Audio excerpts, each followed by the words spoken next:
Asia Tech Podcast with Graham Brown and Michael Waite.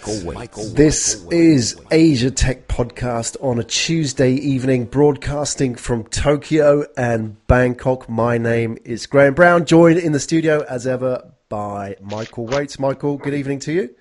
Good evening. We're home, aren't we? Are we home? Sometimes I wake up in the middle of the night wondering where I am. You get that feeling when you cross time zones. It's been that way over the past, 3 weeks, right? Yeah, it's a little bit of a blur, but it's settling in now. We've had quite a hard schedule the last 3 weeks. We did Fukuoka, Tokyo, Shanghai, and obviously back to Bangkok for you. Yeah, and then back to Tokyo for you. I mean, I think it's part of what we decided we were going to do a few weeks ago or a few months ago. Yeah. And sort of travel around the region and try to figure out where's good, where's bad, and, what the startup scenes look like. And I think there's a long vision here, I think, for doing this, no? Yeah, that's what we want to talk about tonight, our vision and why we're doing this and what the big picture is with the whole, Asia Tech Podcast really is about the Asian tech ecosystem. And I guess you've been in this ecosystem longer than I have, Michael. I guess there is a challenge, which is access to information. And also the information there is quite new. So, even if you take a city like Singapore, the startup scene, even though it seems to be so well developed there, is very new in the grand scale of things, right? It's only sort of 4 or 5 years old. Right. You compare it to, say, the Valley, which is, generations old now, right? So this presents a challenge, doesn't it, for anybody looking at this sector or this map? Yeah, and you make a really good point.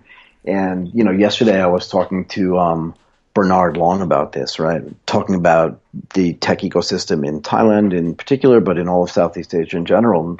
And, one of the themes that arose yesterday was it's still early. Yeah. It really is early. And one of the things that's missing, there are whole businesses built globally around, is Paris a great place for a startup? Is Boston a great place for a startup? Is New York the better place? Like, where is it? How does Manila work? Is Cebu a good place, right? Do you want to be a geek on a beach? Like, how do you know where the right place is? And I think if you look at Silicon Valley, it's pretty well established. But to be fair, Silicon Valley itself has always been a neat place to do a startup business all the way back to, Intel and Apple and Cisco, all these companies. But, before that, Boston, there was the information superhighway, which was, Route 128 in Boston. The question is, like, all these things that seem like they're established and done, and there's no other place to do it. And particularly in Asia, I just think it's a myopic way to think about it, right? Right. Exactly. So the question is, how do you determine what's right for you, particularly if you're not in your home city, and frankly, even if you are? Like, what do you consider? What do you think about when you're looking at a city and thinking, should I start in Berlin? Should I start in Chiang Mai? Should I go to Bali? Should I be in Bangkok, right? So what are the things that people think about? I mean, let's just start with this. You think about Tokyo, right? Tokyo is a big city. It's got 12, 15, maybe 18 million people in metropolitan Tokyo. It feels like it would be the greatest place in the world for a startup. It's Japan. It's highly technologized. There's Akihabara, so there's this whole geek and otaku community there. Yep. And yet for all the things that make Tokyo a great city, it's not a great place for a startup. Exactly. And that's not obvious, is it? Because the obvious choice is Tokyo. Yeah, but it's not obvious. And I think the reason why we talk about this a lot is trying to make it clear or more clear for people and maybe more obvious for people where it is a great place to run a business. At its core, a startup is really just a business, right? And shopping for a city, really, isn't it? I mean, if you went out and said, right, if I could set this business up anywhere in Asia, where would I do it? And it depends what you want that business to do. Exactly. There's certain criteria, isn't it? And it's different for everybody. Not everyone's going to gravitate to the same city because their reasons are going to be different, right? Yeah, so like, you'd be shocked, right? But like, I bet internet speeds in Bangkok are better than they are in Tokyo. Quite possibly, especially in public Wi-Fi, right? Yeah, we talked about this when we were in Tokyo, right? I can send you a picture, but I was testing it today. I had 300 megabits up and 400 megabits down. What, the public Wi-Fi? Yeah. What, in Bangkok? Yeah, at a true coffee shop. Wow, that's my 1 gig connection to the house here in Tokyo. Yeah, I mean, it's pretty amazing, right? And That's that's one of the criteria that I think about, right? Because right. so I go to this place called True Sphere every day, or every other day, really, right, to get some work done. And when I'm there, I run into a bunch of other people from the startup community, right? So today I ran into some of my friends that run this thing called the AsiaStartups.com, right? And they do, they're meant to be sort of an accumulation of people that invest in startups, but they also want to provide services to startups as a platform. And, good guys. Charlie was there, and the other CEO was there as well. And you're just asking them, like, what do you think about this as a place to do a startup? And they say what we say, and that is, it really just depends what you want to do. Okay, but why were they there? Why were they meeting in a public place as opposed to in a private office? And the real reason was, it's a great place for meetings, but also the internet speed there was really fast. And I think we should probably go over a few other things as well. Like, if you're going to pick a city, what are like the top 5 things that you really care about? I mean, the internet's got to be top, yeah? Right. What are the main criteria? Without internet, there's no startup, really, is there? So that's the hygiene factor as well, I suppose. So put that one right at the top. What else? What's important for a startup? I mean, everybody looks at Silicon Valley and tries to quantify that, don't they? In the terms of access to capital, access to talent, access to, Right. The networking side of things. Those are the 3 things that usually jump out when people look at a startup city. Right. I mean, let's run through this, though, right? So let's say I have an idea and I want to run a digital or an online business, right? And whether it's ad tech, health tech, whatever it is, I need internet speeds, and I need them to not just be fast, but I need them to be consistent, right?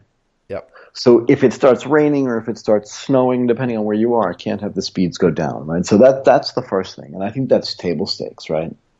Because you can make an argument about like whether the cost of living matters, right? So if it's $1,200 a month or $1,500 a month to rent an apartment, it's important, but I don't think there's a big deal about it, right? And I think if you look at all the cities in Southeast Asia, you can say, well, is it friendly to foreigners or unfriendly to foreigners? I think that type of criteria doesn't matter so much. No, especially not in the startup community, right? I mean, in most cities, I'm sure there's going to be a few outliers, but in the main metropolitan cities, right, that's not an issue.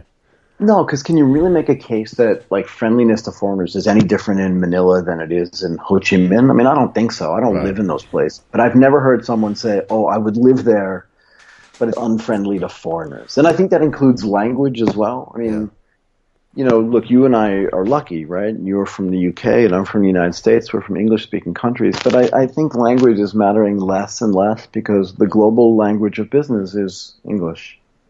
Yeah, I mean, especially if you go to a lot of startup events now, anywhere in the world, they tend to be held in English, even if all the people there aren't English speakers by birth, right? It's amazing. Right.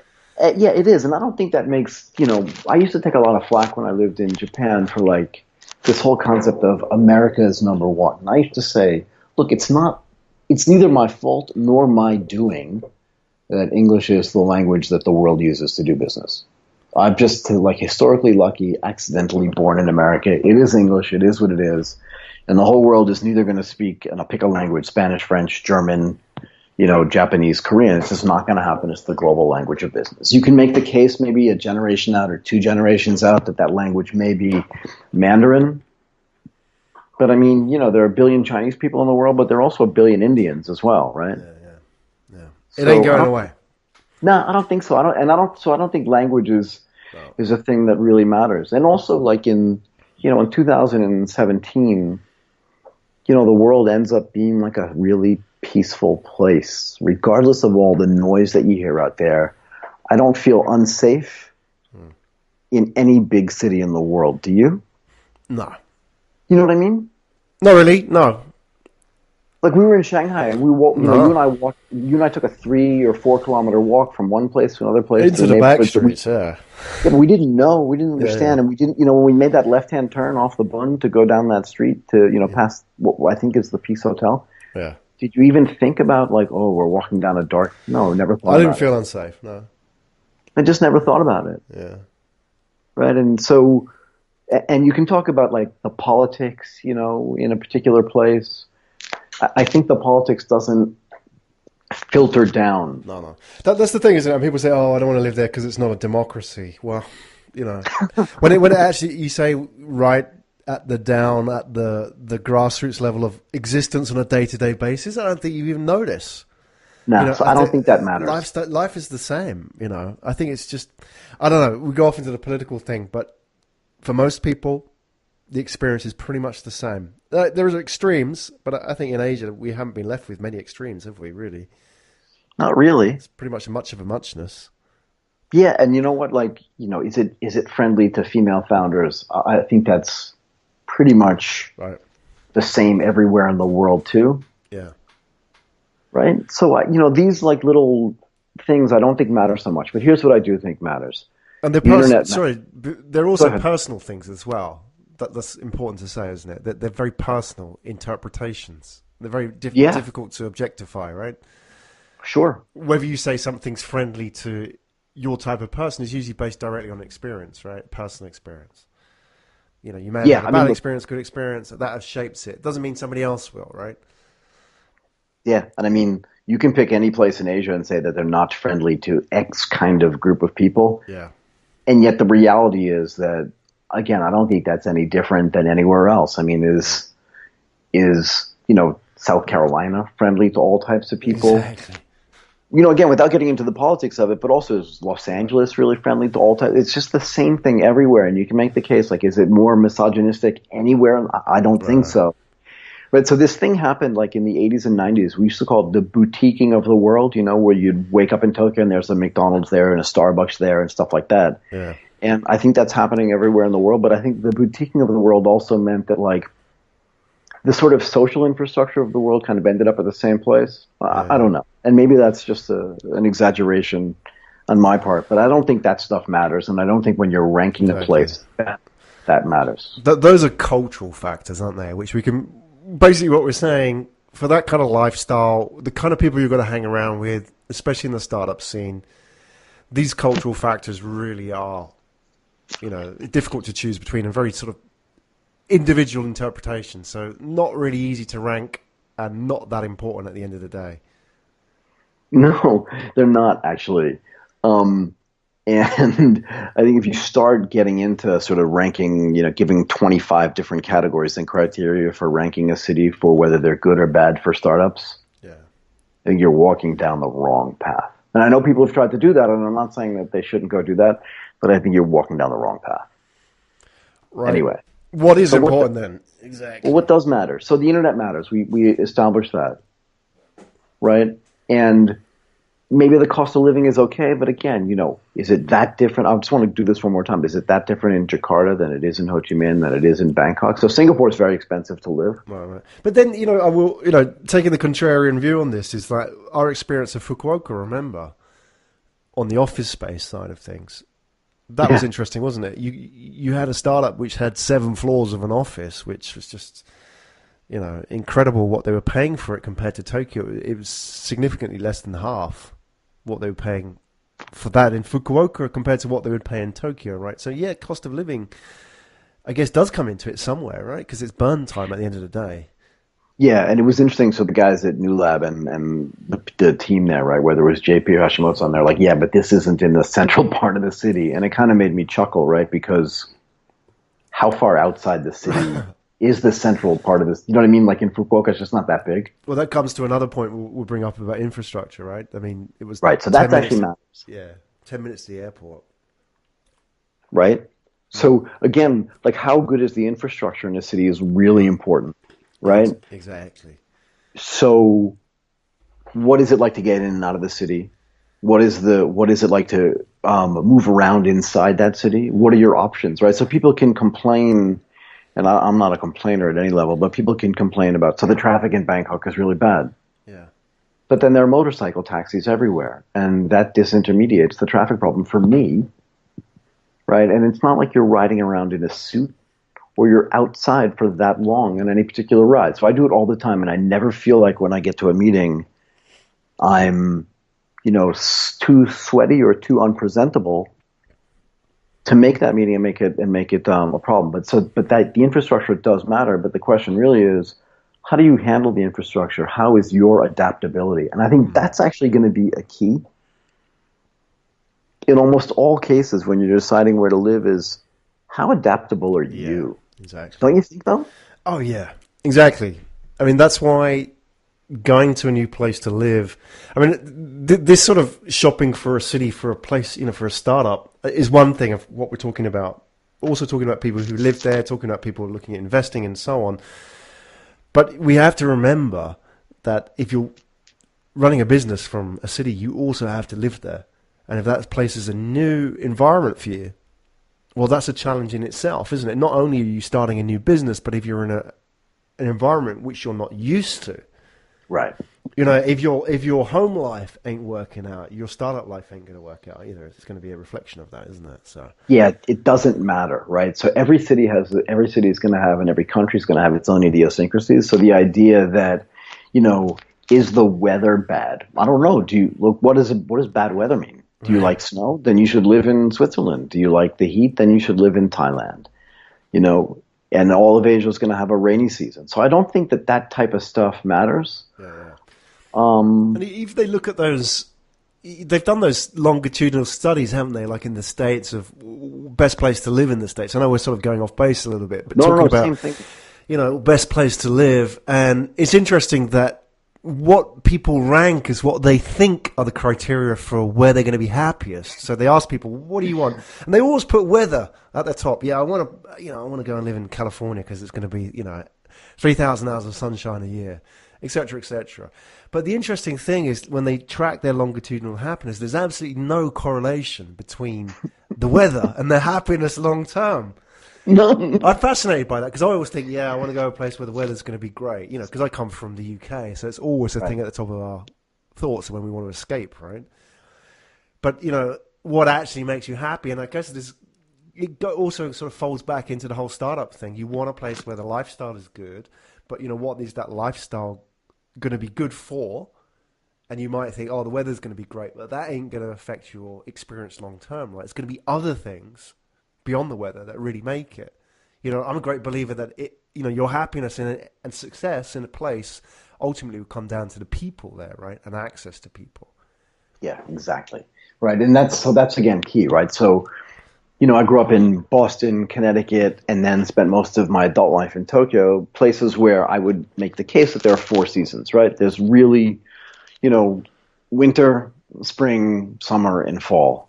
And I'll tell you what, I live in Bangkok now, and it's hot, but I don't miss snow. And if I never see like another snowflake and I never have to shovel another sidewalk in my life, it'll be too soon. So do people say that to you, Michael, that, you're going to miss the seasons? They all say that, don't they? And you're like, yeah, whatever. All the time, people are like, I want to live in a place where there are 4 seasons. I'm like, I want to live in a place where there's one season and it goes from 70 degrees to 90 degrees. That's my favorite season. And I don't care about like 0. Okay. And I don't need snow. And if I want to see fall, which can tend to be beautiful, I'll travel there. Keep it at arm's length. I'll get on a plane and I'll go see like fall. And sure, the cherry blossoms are great, right, in Tokyo in April. Yeah.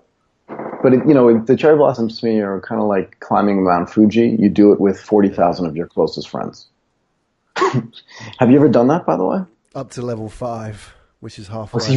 So you've never climbed to the top? No. And the reason why is why? Because I live near it, so...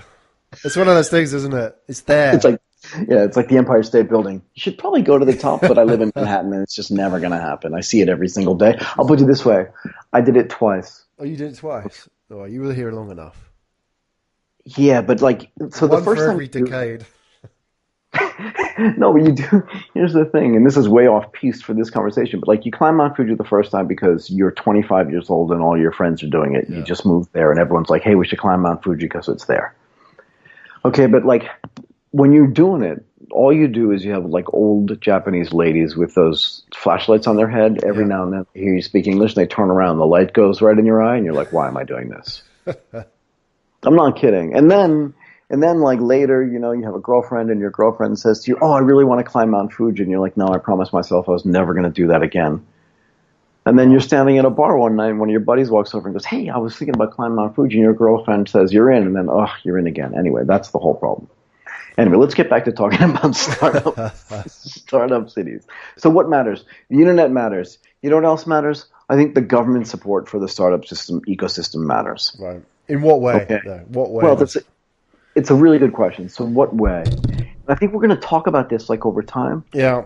In what I'll call the Goldilocks way, right? So you can have too much government participation, meaning, on every corner there's somebody from some ministry or some such thing saying, we're going to put money into this, and we're going to put money into that, and we're going to allocate capital for this scheme, and if you invest $20,000, we'll invest $30,000 next to you. It just skews the whole market. Right.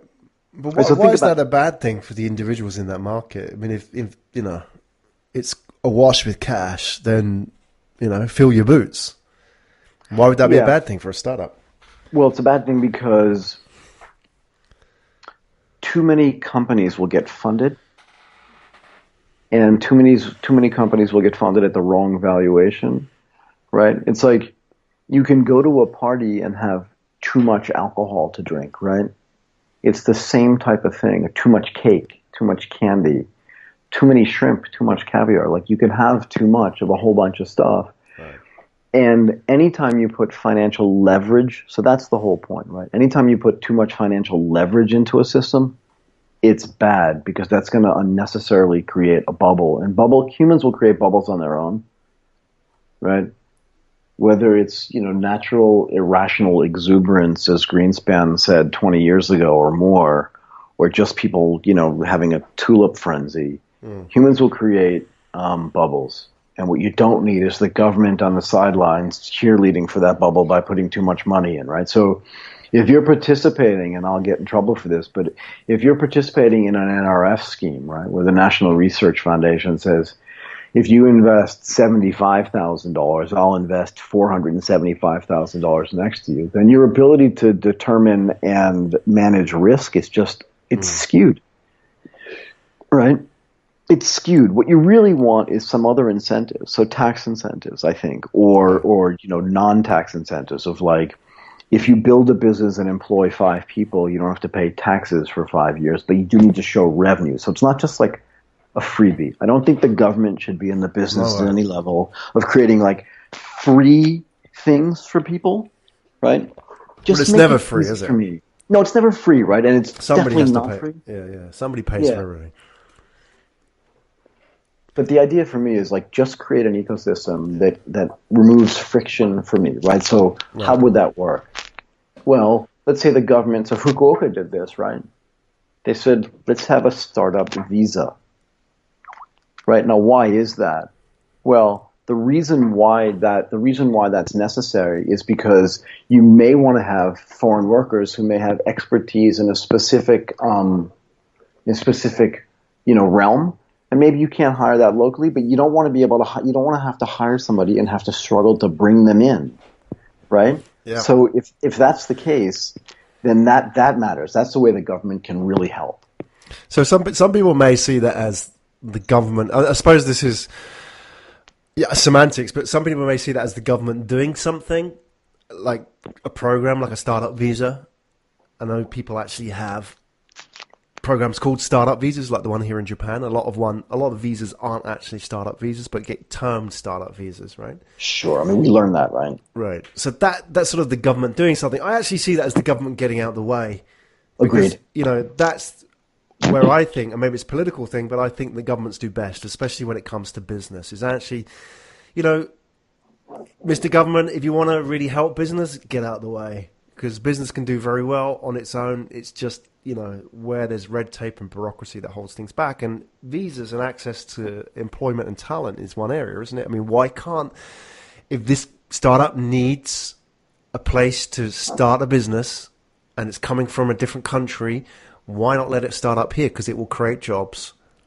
Why should that be regulated in such a way that they can't, it's difficult for that startup to set up in this country, right? Right. So the best way is the government just get out of the way and say, okay, we'll make it really easy for you, a really easy process, like they've done in Fukuoka, and just let these startups come, right? And it's a very straightforward process by comparison to a lot of countries, and especially to Japan, right?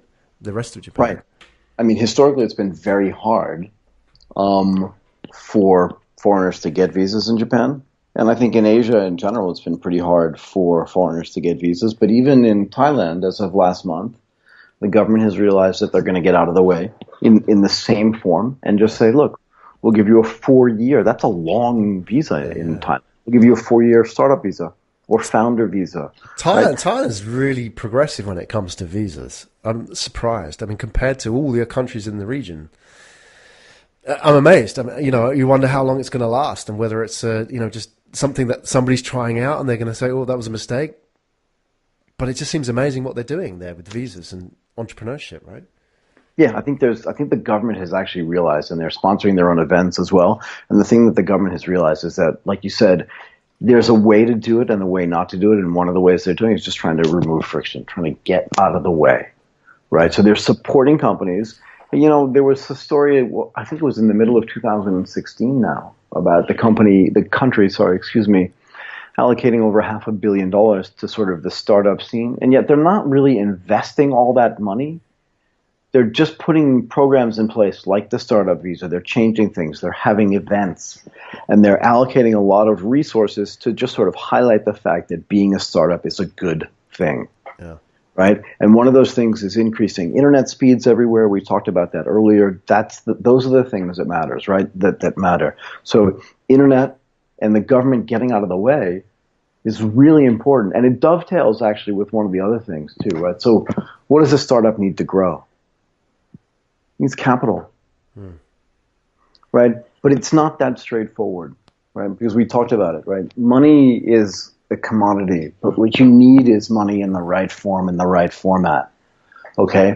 And what that also means is that you have to have, and again, this gets back to a little bit of the government and regulations, is you have to have the ability to fail and not have it be fatal. Right. That's a cultural thing, though, no? I mean, especially when you think about Asia. We've talked about this before. Can you, as a government, get rid of generations of attitudes towards failure? Yeah, I mean, it's a really important point, right? So I was on the phone with the founder of TechNode today. Yeah. Right? Really smart guy, Gang Lu, right? Really smart guy. And, we were talking about his story and the founding of TechNode and how that whole thing happened. And, he has a PhD and a master's degree in mobile communications and mobile technology. This is a guy who spent his entire life, excelling academically. And that is a great trait, among Asian families. It really is. I mean, you get pushed really hard to excel. And yet, when you come home, can you then not go work at a multinational corporation? Can you then not go work like as a professor somewhere? Can you branch out and go, regardless of what the ecosystem looks like, and do a startup? Yeah. With all of those credentials. That's hard, right? That's a recurring theme. If you listen to any of the ATP stories, which are the individual stories of startup founders and what they've been through, that theme comes up time and time again, doesn't it? Especially here in Asia, right? That these startup founders have faced a lot of rejection, criticism, self-doubt, starting their businesses. And I think it's easy to talk about that in the context of being in Silicon Valley, where everybody around you's failed umpteen times already, right? But here in Asia, it's a big deal. It is a big deal, but it cuts both ways, right? Because, a lot of the ways that some of these founding families, not just in Thailand, but in, Malaysia and Vietnam, even in Japan, right? A lot of the ways that these families have become wealthy and have outperformed was by being entrepreneurs 2 generations ago, right? So it's really interesting that after doing that, there's a little bit of an aversion to, 2 generations on or 3 generations on for, your grandchildren, your granddaughter, and your grandson to be able to, go out and then be entrepreneurs as well, because there's too much risk in it. And yet you come from a background where you literally walked across the continent to get to another place to create a better opportunity for yourself and your family. But you're right, that cultural feeling of it's not okay to fail and it's not okay to sort of take that risk is interesting, particularly in the context of, 2 generations ago. The only reason why, your family became a success was because they took a massive risk, right? When we rank these cities, are we going to rank them on the basis of that? Because I know earlier on we talked about the cultural aspects and said, well, these are very personal things and it's an personal interpretation, and they don't really have a bearing on the outcome of your business and your success. But this does, right? So that's kind of a different type of culture. It's the business culture, isn't it, rather than the social cultural stuff, like we talked about, attitudes towards women or whatever, stuff like that. That tends to be unanimous across Asia. However, yeah, it does. Would we put that as a criteria in the ranking? Say, okay, so Fukuoka, Singapore, Hong Kong, we're going to rank them according to attitudes toward failure. Where would you put that in? Would you bundle it in with something else? No, I think that has to be there. And I think that whether it's cultural or not, right? I think the idea is that, being a female founder is hard everywhere in the world. It just is, right? And being a founder from a racial minority is just hard everywhere in the world. It's neither right. It's not right? That's not a good thing. Yeah. But that's just going to be true everywhere in the world. Okay? But you have to rank like the society's desire or ability to let you fail, and which does manifest itself sometimes in government policies or sort of, like we talked about, the government getting out of the way or getting in the way. Right. But I do think it matters, and I think that has to be part of the ranking is, what if it doesn't work? Yeah. Because it's not just what other people think. There's also legal and financial implications as well, right? That's sure. Another thing. So, I mean, especially if you were to start up a business in Japan and go into debt and fail, you may have a very different experience to, say, doing it in another country. Yeah, and there's a great look. You and I both talk to founders all the time, and I think one of the things they say to us is that, when it's a 3-person company, they do feel a lot of responsibility and a lot of stress. Like, what happens if I fail? Will I be embarrassed? Like all those types of things. But you know what's harder? When you're a 50-person company or a 100-person company and there's a bump in the road, right? And then how do I feed 50 to 75 people if revenues aren't increasing as fast as I expected, if I'm not hitting my KPIs, if I can't raise my next round and yet I've expanded to 3 different countries? Like, that is real stress and pressure. But that gets back to, and that has to be part of the ranking is because that's part of, is it okay to fail? No? Yeah, definitely. Okay, what else? Well, capital. So access to money. And that money has to come at every single stage, right? And again, part of this is cultural too. So like take a city like Ho Chi Minh or even Hanoi, which is kind of at the beginning of, this whole building of an ecosystem for tech startups, right? And even Myanmar, there's plenty of money in these countries. You can talk about GDP per capita and stuff like that, but there is capital in all these places. But the question is there risk capital? Right. So in other words, if you can make an 8% return guaranteed by putting your money in U.S. real estate, would you do that? Mm-hmm. Or would you take that money and put it into a startup where you could potentially 10 times your money? That's an interesting prospect in a place like Hong Kong, isn't it? Yeah, for sure, because there's real estate speculators everywhere, and that's okay. And if you make money or lose money in real estate, no one's going to think you're a bad person. They'll just think, wow, you're a maverick and a risk taker. That's a great thing, right? That could actually add to your gravitas. Yeah? But if you're a startup or an angel investor in Hong Kong, can you invest in a startup company that just goes belly up like a year in? Yeah. What does that do to your reputation? I don't know. And you know, rather than invest it in a startup, you could stick it into this manufacturing output in Shenzhen over the border, right? Which has been around for 10 years, that kind of thing. Producing widgets for some IT company. Yeah, it's a return on investment safe compared to a startup. Right. So that access to capital, I think, ends up being really important. And it's capital in all forms, right? And in all shapes and sizes. And what does that mean? Well, again, if you're a 3-person company, you need $50,000 to fund sort of the experiment. If you're a seed stage company, is that money available there? And if it is, and you kind of prove if your experiment is successful and you get 6 months in, and then you realize, okay, I need sort of a pre-venture round. Is there another stage of investment? Because your angel investors, right, that are investing at the beginning, at the seed stage, are not necessarily going to be well-funded enough themselves or want to have, because remember, if you put more money in, you own more of the company. You're concentrating your risk in one place.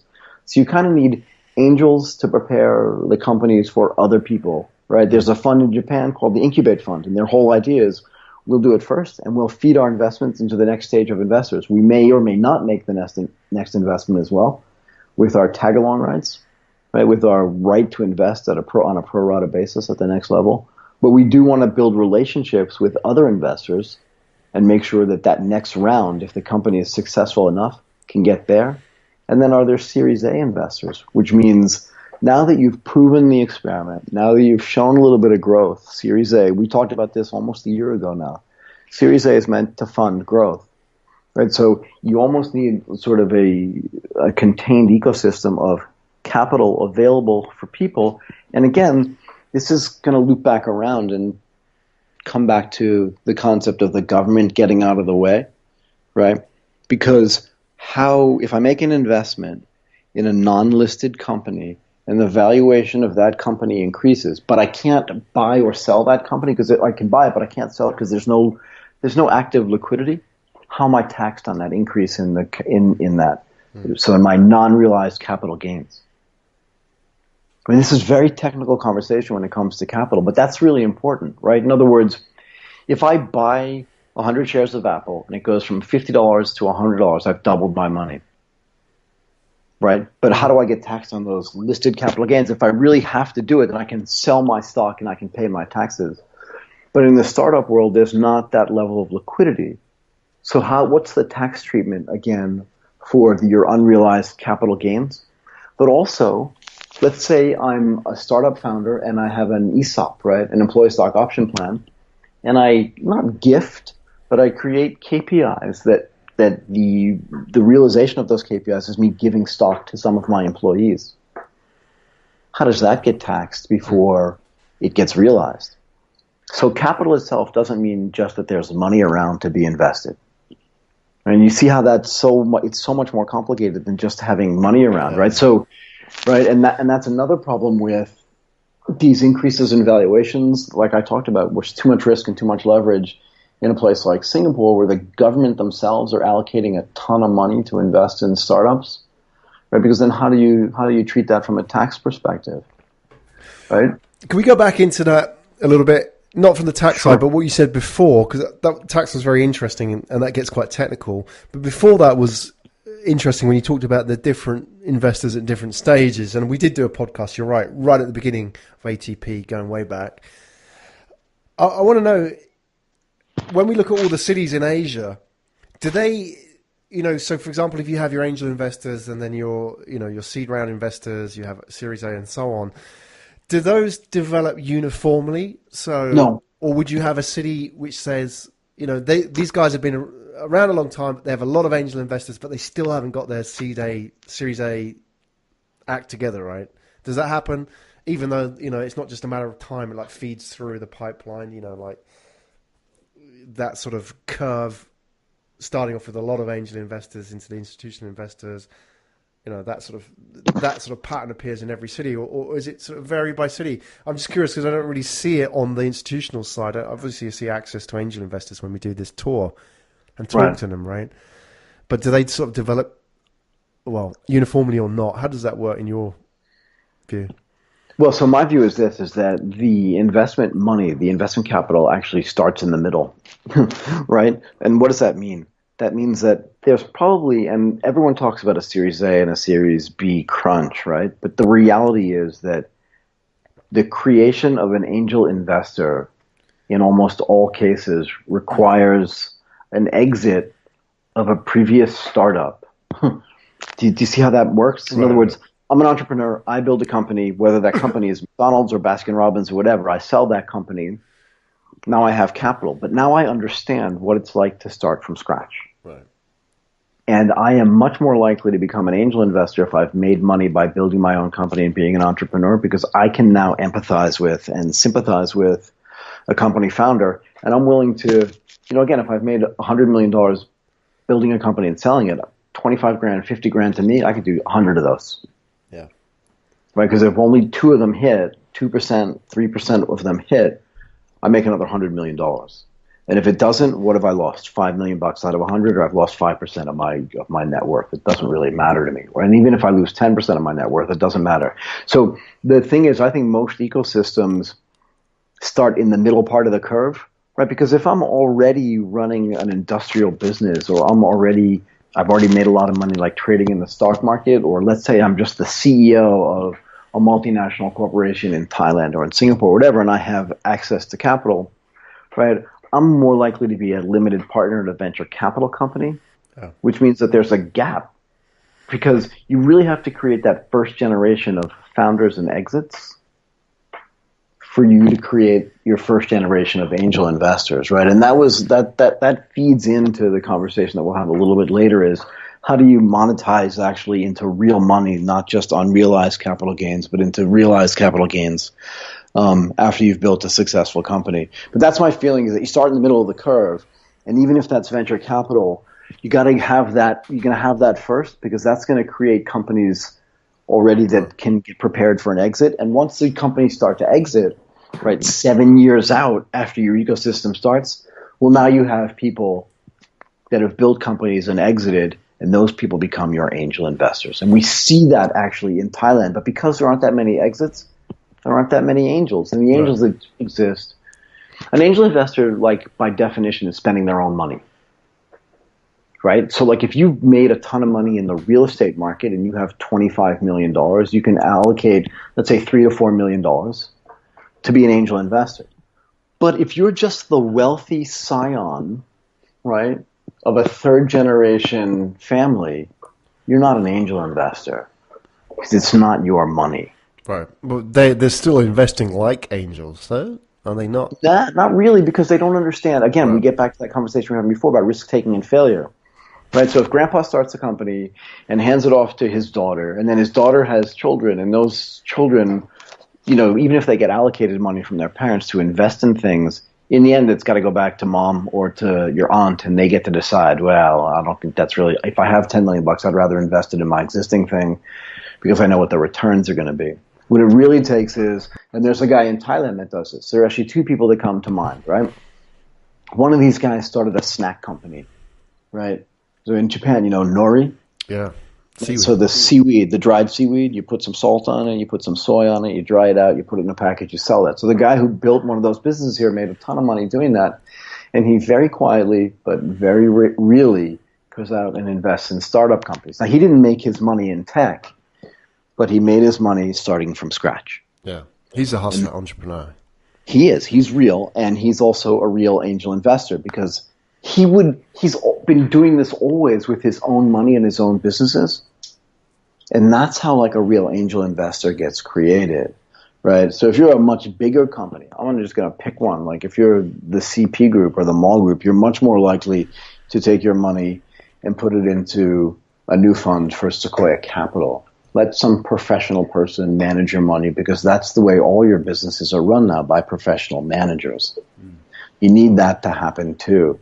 But that's the concept that we talk about when we talk about access to capital. It's not just having money lying around. That money has to be in very specific places and in very specific forms for it to actually have any value or any use for a startup company and for a startup ecosystem. So when you rank it, right, like Singapore, tons of money. It feels like, the best place to have a startup. But where are the angel investors in Singapore? Where are they? So is most of it institutional? Yeah, almost all the money is institutional. And actually, some of that institutional money, look at Vertex Investments, Temasek, right? GIC. These are all government or quasi-government entities.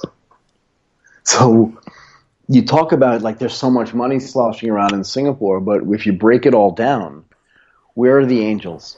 Like I said, the angels are going to come from tech entrepreneurs taking their money and recycling it back into the ecosystem, right? So in the United States, Tony Hsieh has done this, right? Jeff Bezos has done this. Even to a certain extent, Bill Gates did this. Even Steve Jobs went out and funded Next, right? And then funded Pixar, which was essentially a startup. No one thinks about it that way, but that's what it was. And he took the money that he made from Apple, which was a startup back in the 70s, and then funded other companies, which then turned into other billion-dollar entities. Steve Case did the same thing with AOL, right? He went out and built a gigantic company with America Online, and then took that money, went around, and then reinvested it. Okay? That's where the angel investors come from. It's really important to build that ecosystem, and that takes time. Yeah? Okay. Cool. Well, capital, I think we've covered the basis on that. Other criteria that we need to cover. I'm conscious of the time. We haven't talked about lifestyle yet. And that's kind of a big factor, isn't it? Which doesn't often get mentioned when we talk about startups, and especially places when it comes to startups. Great places for startups often focuses purely on capital and talent, right? Yeah. What about lifestyle? We didn't talk about talent, but we did a little bit in the context of visas. But lifestyle, I don't know. I mean, what do you think? What does that mean, lifestyle? Right. What does it mean? Well, I'm thinking only in the context of when we were in Fukuoka the other day. And especially, you contrast that to Shanghai as well. Like, Shanghai would win hands down if you were in any shape or form, trying to sell to a market of, consumers, right? Sure. Because it just has, it has more people. It's 21 million people. It has access to, there's far more businesses there, far more startups there, far more capital there, right? So why would anybody ever choose Fukuoka? And it's the same maybe for somewhere like Thailand when you start getting out of Bangkok and you start looking at places like Chiang Mai, right? Which is popular for a whole bunch of, a different set of entrepreneurs, which we haven't really talked about yet. But I just think, that lifestyle is something, and I think it's certainly something for entrepreneurs who don't necessarily want the standard, I suppose, standard narrative of what a startup's about, right? It depends, though, right? In other words, if you talk to your most successful startup founders, right? So even when we were in Fukuoka, right? One of the most consistent things that the people said there to us, whether it was the Japanese people that were there or the foreigners were there, is that living in Fukuoka is really great. And, we're 15 minutes from the beach and we're 20 minutes from the mountains. But the reality is, I think, is that, you don't have time to go to the beach. Like, what do you do at the beach? You're sitting around and just like having a margarita and having I just don't think that happens a lot. It's nice. I think it's one of those aspirational things where, like, when you can't, they're intangibles, right, in every city. And I think if you want to talk about lifestyle, maybe those intangibles are more important. Just the fact that you think, if I ever have a free moment, I can run to the beach if I want to. But I don't see a lot of startup founders, and I don't think, think about it. Jeff Bezos lives in Seattle or outside Seattle, right? It's got to be really close to Vancouver. I'm American, so my knowledge of geography is not that great. But I don't think he was skiing every weekend. Because I think his nose was to the grindstone, right? But he's not every startup founder, though, right? I'm just curious. Be curious to see what people think. I mean, they can tweet us, right? Twitter's at Twitter's at AsiaTechPod. What do you think? Is lifestyle important? I know what you're saying, Michael, and I don't think you have any spare hours in your day, and I think that most startup founders are the same, right? They're just so busy. But there's something there. I don't know. Just think about a normal day. Yeah, there must be something. I'm sure these startup founders ain't working 120-hour weeks, right? Some are, but some aren't. That's the point. The ones that aren't maybe have spare time and thinking, what do I do with my spare time, right? Yeah, I don't know. Maybe this is one of those places like, when you and I were talking about delivery, like I want a person to deliver my pizza and you didn't care. I think this is going to be one of those things where we don't agree. It really is. And maybe you're better at that than I am. And that could be very true, but maybe there's different type of founders. But there's the type of founder, like you say, like, why the hell are you thinking about going to the beach? Because you've got to be building this thing, right? Maybe there's another type of founder who isn't manically busy all the time and does have time off. I don't know. I'd be curious to know. Yeah, I'd be super curious to know, right? Like, how do you manage your time and how do you make sure that there's balance, right? People talk a lot about creating balance in your life and having a lifestyle balance. And to a certain extent, I do think it's really important. But I think if people really, really genuinely love what they do, I don't think they need time off. Yeah, that's true. But like I look at my schedule for today, and of course, I'm not like normal, right? But I think I'm close to being normal. So let's just look, what was my schedule like today? Well, I was on the phone this morning, with you at like 8 o'clock in the morning. Right. And then I did a whole bunch of catch up work. And then at 10 o'clock, we got back on the phone. Then I had a meeting at 1, a meeting at 2. I interviewed somebody at 4. And then I did some more between 5 o'clock. And when you and I got on the phone at 7, I did some more mail. But that was a joy for me.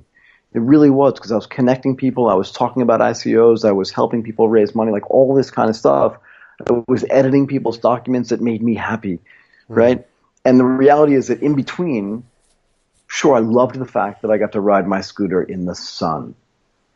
I mean that. Like, I mean that deeply. But I wasn't at the beach. Right. I don't know. But I do think it's important to get other people's perspectives on this, right? Because maybe for those angel investors, it's important, right?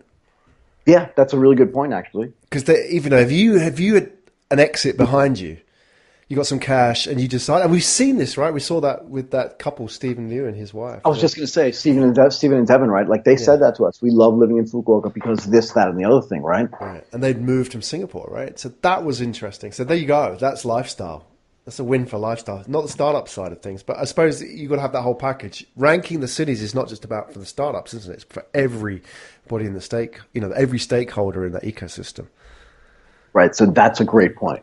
And that is, do you want to live if you're an angel investor, right? And this is a great example. So Stephen and Devin are a great example of this. Do you want to live in Singapore where the competition for your money and your ability to see deal flow is so big because you're an angel as opposed to an institutional investor, where the government has built a system where being institutional is actually better than being an angel? Or do you want to go to Fukuoka where your capital and your ability to mentor people and advise people is so much more important and so much more relevant and so much more necessary, and that you can actually then be there at the beginning and help build that ecosystem? Right? That's the lifestyle part, I think, and that's actually really important. And that's the part I was missing and that you got that I didn't get, and that's actually really important. Okay, lifestyle. What else? We missed out. Talent. Have we got time to talk about talent? Yeah, we definitely have time to talk about talent. So talent as well gets back to some of these policies we were talking a little bit earlier about immigration, right? So if you don't have the talent that's there naturally, how do you create it through the education system or just through education programs, whether it's, offline or online learning about how to write software, how to build the business, how to manage, people? How do you educate people to be prepared to run a startup company? And also, do you have mentors around you to help foster that talent and make that talent better? And then third of all, can you get that talent into the country if it doesn't exist locally? Right? That's really important. Yeah. Okay. And it's a pretty quick cut on it, but having the talent in the right place is important. And that's one of the reasons why a place like Fukuoka goes out of its way and a place like Thailand goes out of its way to say, we're still in the process of developing our talents. They do two things, right? They make it accessible for people to come into the country so that they can then teach others how to be all those things. And then at the same time, they build around the ecosystem a way to educate people how to, like I said, how to program, how to manage, how to raise capital, how to invest, how to list things on a stock exchange, all those things that matter as well. And then over time, and I don't think it's more than, a 5 or 10 year period of time, where the locals get educated. And that's not just saying that the locals don't understand, but it's in any locality. Right? Again, if you'd gone to Silicon Valley 15 years ago and said, show me some angel investors, they didn't exist. So it's the same thing everywhere in the world, right? But you need the availability of talent at all levels to be able to do that, right? That was one of the things we talked about when we were in Fukuoka, is those two things, right? How do you get the talent and how do you get the capital to invest in these businesses? Because even if the startup founders are there, how do you get those things together? And I would say the final thing we need to talk about, and we can talk more about this later, is how do you exit? Right? So how do you take all these unrealized gains and turn them into realized gains, right? So that then you can take that money and reinvest it back in the ecosystem. Because the one thing that rarely ever happens, and I'd love for people to argue with me about this as well, is You start a company, you're a tech startup founder, or even if you're a dating company founder. You build that company up, it does $10, $20 million of revenue, you sell for 5 times revs, $50, $100 million, and then you just like go off the grid, go to Bali or go to some island and just disappear with your money. It's almost unheard of, right? Right. So I know plenty of founders in the world, not just in Thailand and not just in Southeast Asia, but globally, who've said, sure, all I really want to do is build this thing, exit, and then just start reinvesting all of that money so that other people can benefit from it, right? I think one of the things that founders really want to do is sort of pay it forward and help other people build businesses as well. Mm-hmm.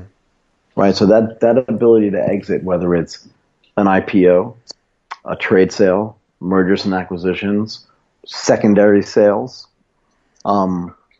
partnerships, roll-ups, whatever it is, having the ability to create tangible, spendable value, I think, is one of the final pieces of a puzzle that needs to go into whether a place is a great place to build a startup and run a startup. Because if you can't exit at some level, right, you're never building it to exit, right? So look at a company like Uber. How long has it been around? It's still a private company. But there is a way at some point, if those people want to monetize that or take some money out, for them to take some of that money out. Is that going to vary by city? Well, it's going to vary by country for sure, but the country is, the city's going to vary by city because the country itself, where that city is going to matter. But think about this too. If you're in Fukuoka, you don't necessarily have access to the same exit ability that you would have in Tokyo because there's no Fukuoka Stock Exchange, and even if there is, it's small. But that would mean that you'd have to then go to Tokyo, understand the IPO process, whether it's on the secondary exchange like Mothers or on the TSE1, which is where Topics is, right? So you have to be able to do that. And so, yeah, it does matter by city, right? Okay. So all of those things are going to be city and then country specific for sure, right? And again, depending on how well advanced the stock market is in your city, but also just the business climate in your city, right? If you build a business in Chicago, even in the United States or in, South Carolina, your exit ability is going to be very different than your ability to do that in Los Angeles or in San Francisco or New York, because the people that invested in your business are going to be a different type of person that the investors are going to be in San Francisco, and they may not push you. They may not care, right? And particularly if you're not being funded by a VC. Like one of the reasons you see a lot of these companies go public or have a trade sale, and even if the founders don't want to do it, the venture capitalists want to do it, particularly if you're coming up to 5 or 7 years. Why is that? Well, the reason why is because most of their funds have a 5 or 7 year lifespan.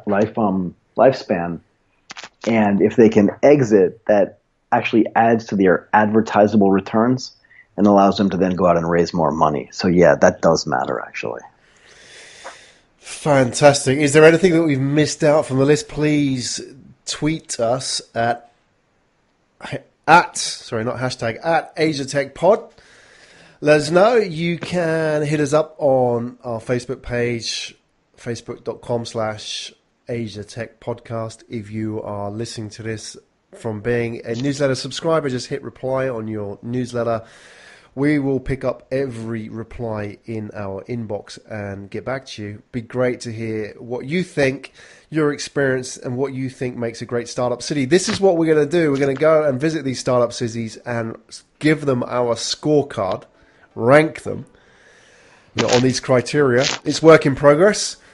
And something as well that you can be involved in if you have any ideas or you have been involved in a similar project, you have a project which complements what we're doing in trying to build, professionalize the ecosystem in Asia, then please get on board at Asia Tech Podcast. All the other ways that I've mentioned to you as well.